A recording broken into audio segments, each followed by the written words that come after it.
Very early on in my career, I learned something really special.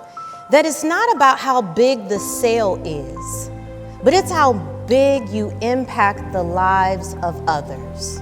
So, thank you. Walk with me for a second.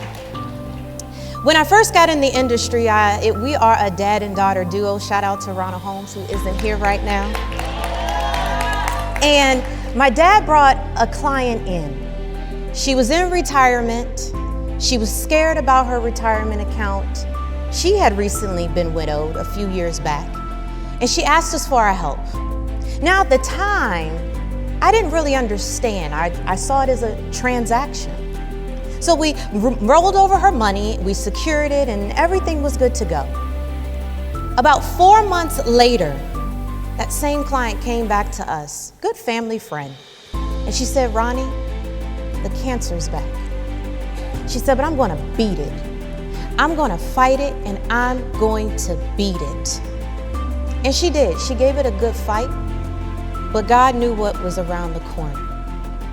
And so when we got the call that this particular client was no longer with us, it was my first time experiencing a death claim outside of looking at my own in my household, which I'll explain in a few. We did the paperwork, we got everything together, and when I found out who the beneficiary was, I was a little awestruck.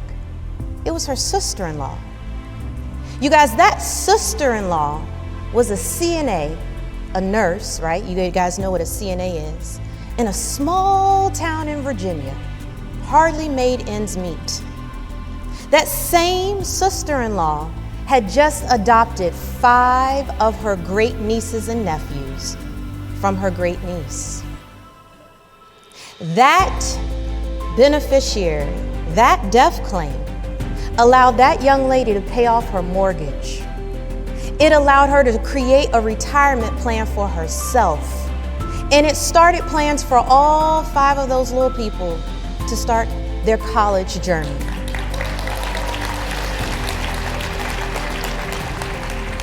I think about it today and I still get chills, because there's clients like that, there's moments like that where you're not just transforming others, but you're transforming yourself. And that is why we do what we do every day. It's not about just selling a policy. We're creating legacy.